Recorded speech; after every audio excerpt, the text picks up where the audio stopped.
Today we are talking about Thayandi the Perfect Nanny, the English language title of Thind Lullaby, a novel by the French writer Leila Slimani. This is the book that seemed to take France by storm. In France, it sold more than 76,000 copies. It won the prestigious Prix Goncourt, one of the most important literary prizes in the French-speaking world, and its English translation, The Perfect Nanny, was later named one of the best books of the year by The New York Times, SUFT.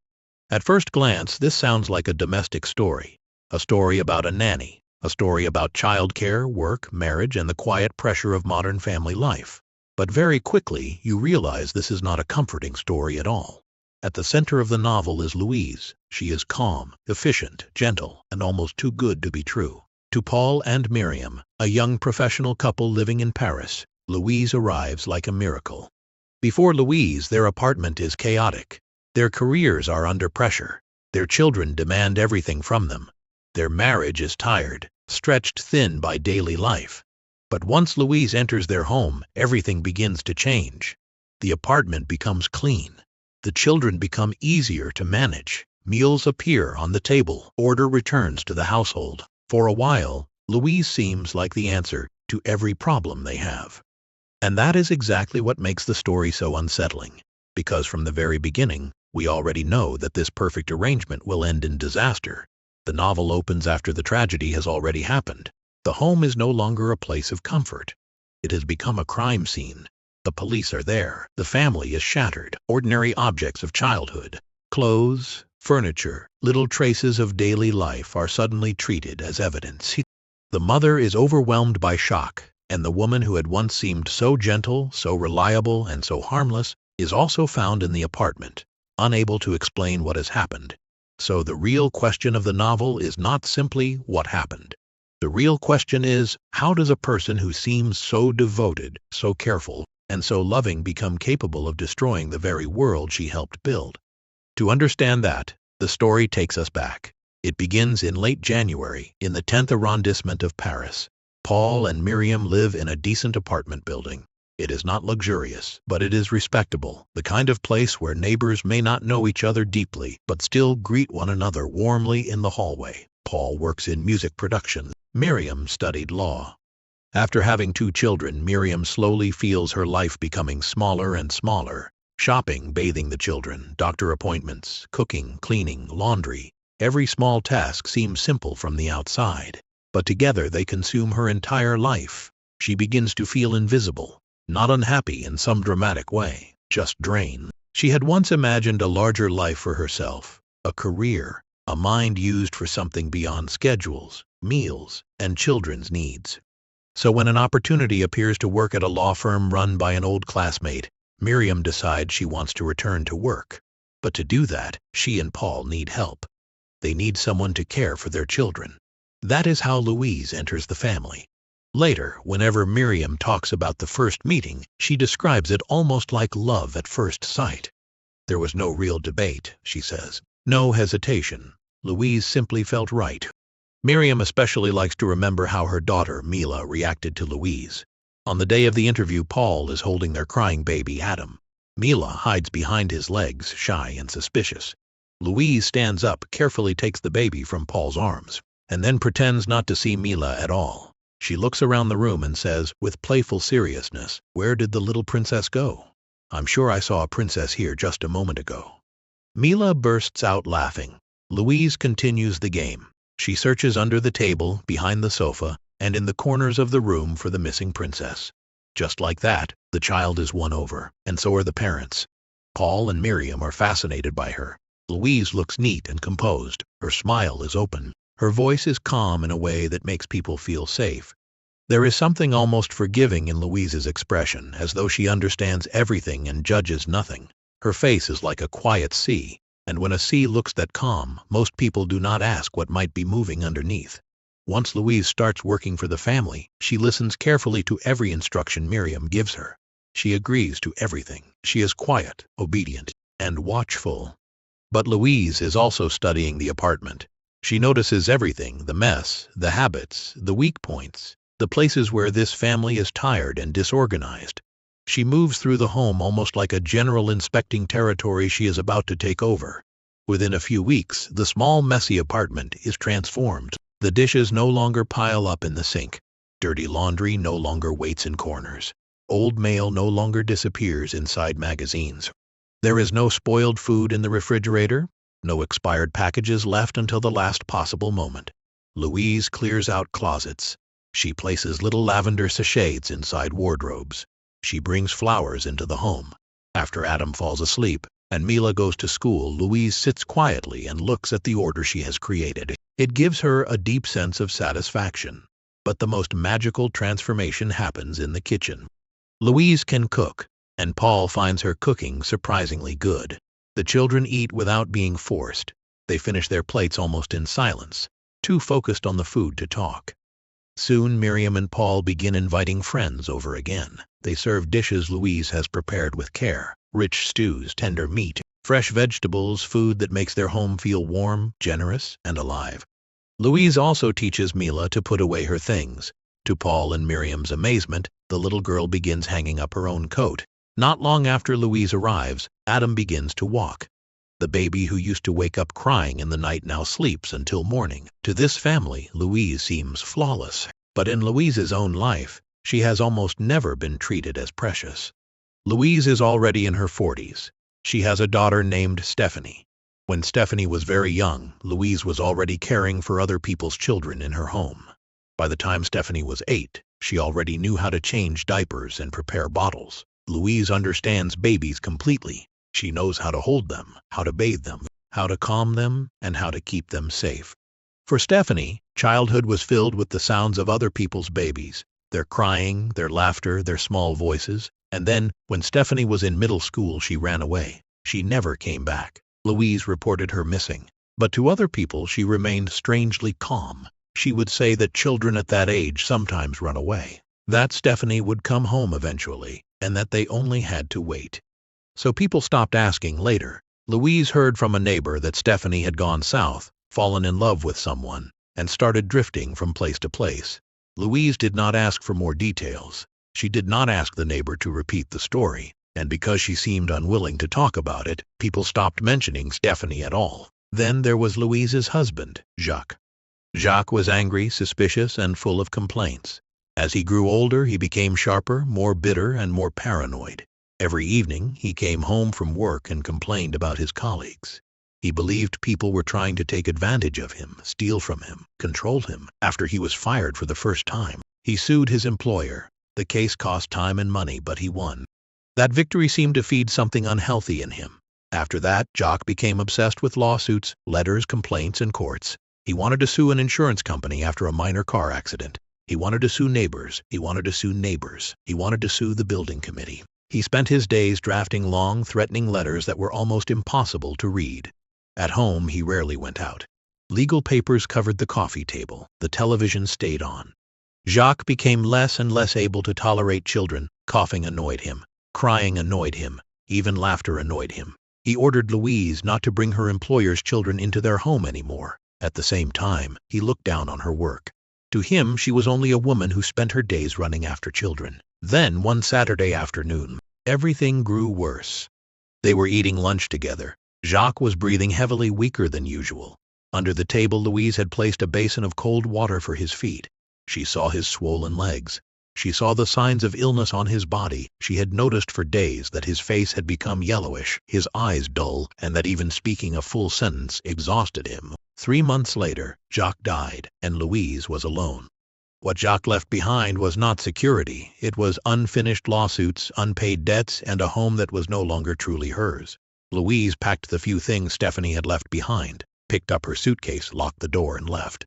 That night she slept in a hotel room she had booked a week earlier. Loneliness began to spread through her, not like sadness, more like a hole opening inside her. Louise watched herself falling into that hole. Loneliness clung to her skin, her clothes, her posture.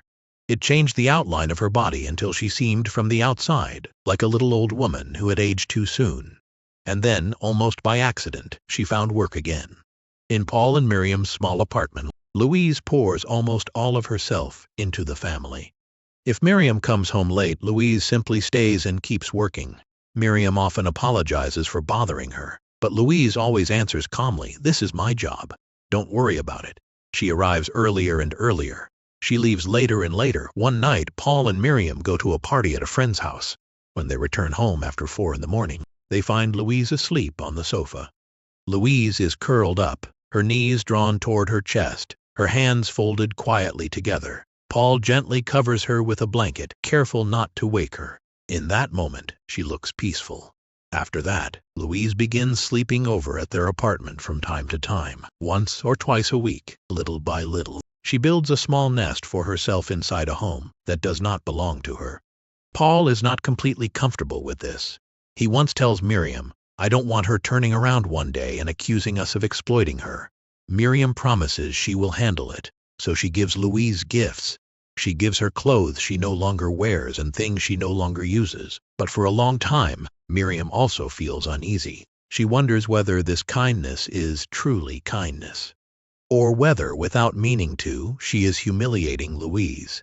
Myriam tries to be gentle. She does not want Louise to feel embarrassed, jealous, or hurt. Eventually, Paul and Myriam even invite Louise to join them on a Mediterranean holiday. In Greece, after the children have gone to sleep, Louise sits alone on the balcony and looks out at the moon-shaped bay.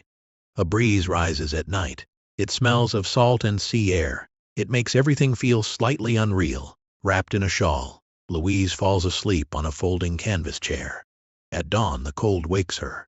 For one brief moment, she feels something pure and undeniable, a simple kind of beauty that any soul could understand. When they return from Greece, Louise hugs the children at the airport as though they are truly her family. "See you Monday," Louise says. "Yes, Monday. Call me if you need anything." But Paul and Myriam are already answering distractedly as they hurry toward the elevator to the parking garage. On the train back to her own apartment, Louise closes her eyes. She keeps summoning the memories of Greece, morning light, dinners facing the sea, the smell of the wind. Louise repeats those memories almost superstitiously, as though if she holds them tightly enough, the beauty will not disappear. But when she opens the door to her own small apartment, her hands begin to shake. She wants to tear the sofa cover apart. She wants to break the window. What she feels is not simple disappointment. It is confusion, humiliation, a violent inner split between the life she has touched and the life she must return to. Louise starts waiting for them to call. She puts on a long blue dress. The hem reaches her ankles. Small blue beads line the front. She wants to be ready at any moment. If they need her, she can leave immediately and return to them. But they do not call. On Monday morning, before the sky is fully light, Louise leaves home and walks toward the station. She changes trains near Auber, waits on the platform, then climbs through the streets toward their apartment. She moves like a soldier advancing at any cost, or like a wounded animal that refuses to stop. After the holiday, Louise's bond with the children seems even stronger. They share secrets now. There is a private language between them, a closeness Paul and Myriam cannot fully enter. One evening, Paul comes home from work and hears exaggerated laughter from the living room. When he walks in, he sees Louise putting makeup on Mila. She has painted the little girl's lips, brushed blue eyeshadow onto her eyelids, added orange blush to her cheeks, and curled her fine hair into an overdone little style. Neither of them has noticed Paul standing in the doorway. For a moment, Paul freezes. What he feels is not only surprise, it is discomfort, even anger. In his mind, his daughter is still supposed to be innocent, soft, almost angelic. But in front of him, Mila looks unfamiliar, ridiculous, and strangely adult. Paul cannot accept the sight. Trying to control his anger, he tells Louise that he does not want to see this again, and that he does not want his children learning this kind of thing. Louise is standing near the bathroom door, holding Adam. Even though his father is angry, Adam does not cry. He simply watches Paul with quiet caution, almost as though he has already chosen a side. Louise listens calmly. She does not lower her head. She does not apologize. And it is exactly that calmness that irritates Paul even more.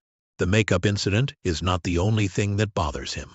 Paul does not like Louise's darker ideas about raising children.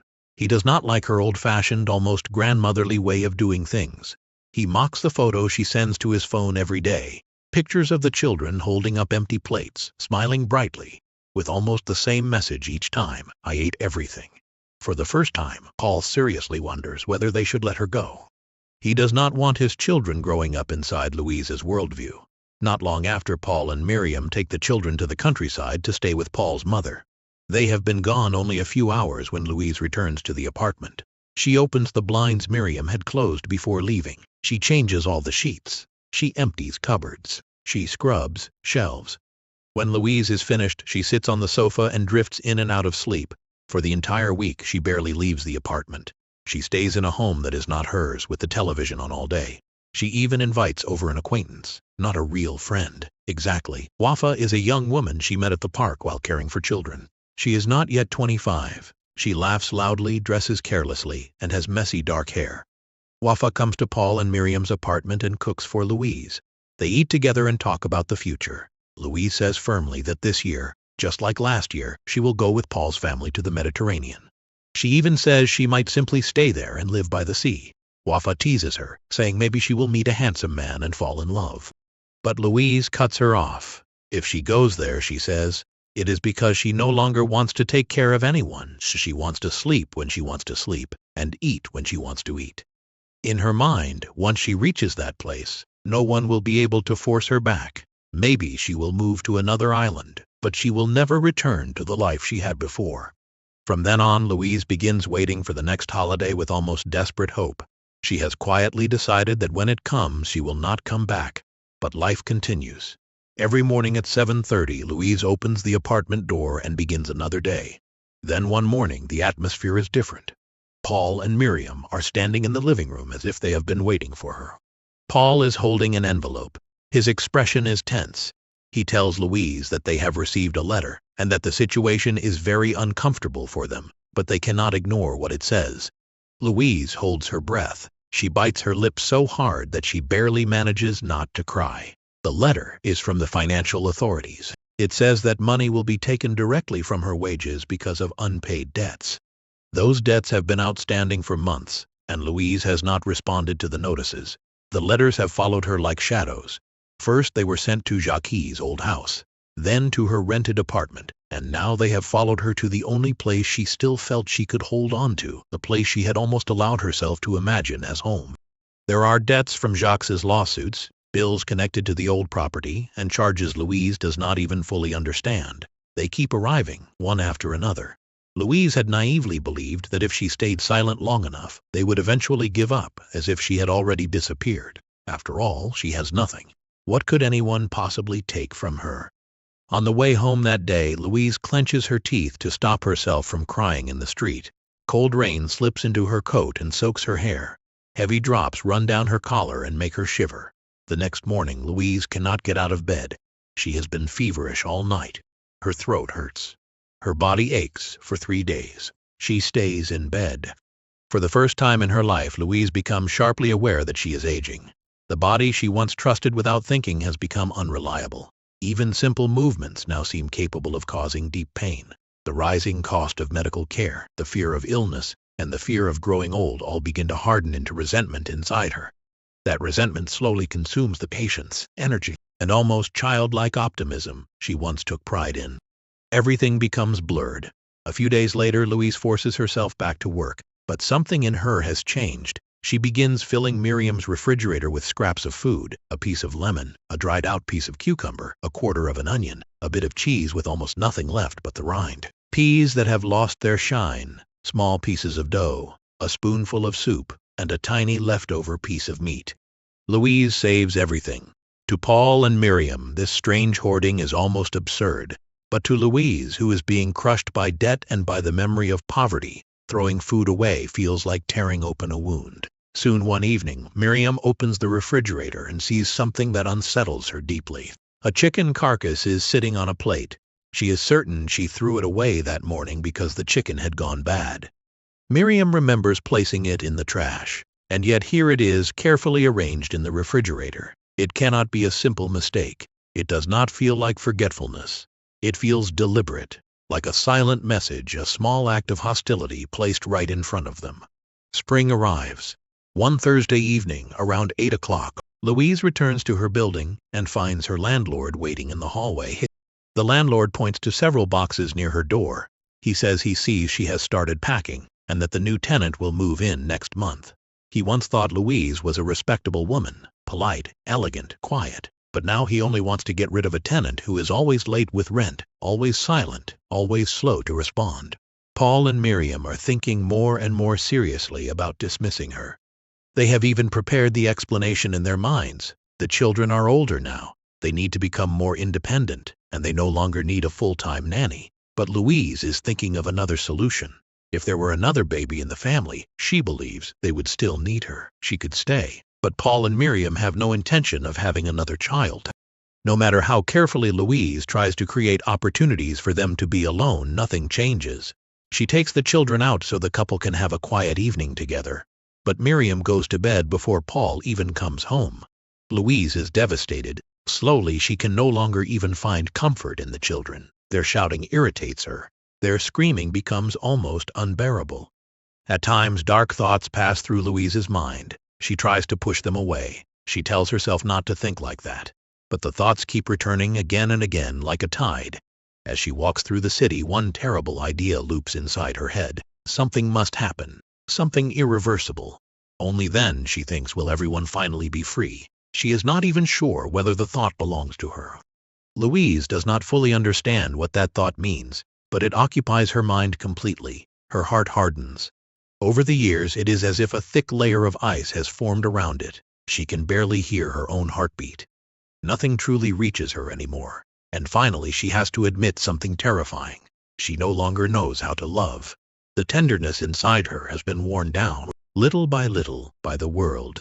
And so the story returns to the tragedy from the opening. Louise's transformation from the perfect nanny into someone capable of disaster may seem impossible at first. But the novel shows us that it did not happen all at once. It happened slowly, through debt, loneliness, class difference, humiliation, and the impossible desire to belong to a life that was always close enough to touch, but never truly hers. Louise cannot bear the debts Jacques left behind. She cannot bear the poverty that keeps following her. She cannot bear the gap between the beautiful life she serves and the life she actually owns. She is sensitive, repressed, outwardly calm, and inwardly full of destructive pressure. In the end, what collapses is not only one woman's mind. It is also the illusion that domestic life is simple. It is the illusion that care work is invisible because it is easy. The illusion that kindness can erase inequality. The illusion that a person can live inside another family's warmth every day and never suffer from being kept outside it. The novel is so disturbing because Louise is not a monster from the beginning. She is useful, then necessary, then intimate, then invisible, then unbearable. And by the time everyone realizes how much darkness has gathered inside the home, it is already too late. That is the real horror of Sivrid the Perfect Nanny. It is not only about one terrible act. It is about the quiet violence hidden inside everyday dependence. It is about how modern families outsource care, but often do not know how to see the person doing that care. It is about work, class, motherhood, loneliness, and the painful hunger to be needed. Louise wants to belong. But she belongs nowhere. She wants to be loved. But she is paid to love other people's children. She wants a beautiful life, but she can only enter that life as an employee. And when the gap between what she gives and what she receives becomes unbearable, the tenderness everyone depended on finally runs out. What remains is destruction. That is why this novel stays with people, because it takes something familiar. A nanny, an apartment, a busy couple, 2 children, a household trying to function, and reveals the pressure, fear, and inequality underneath.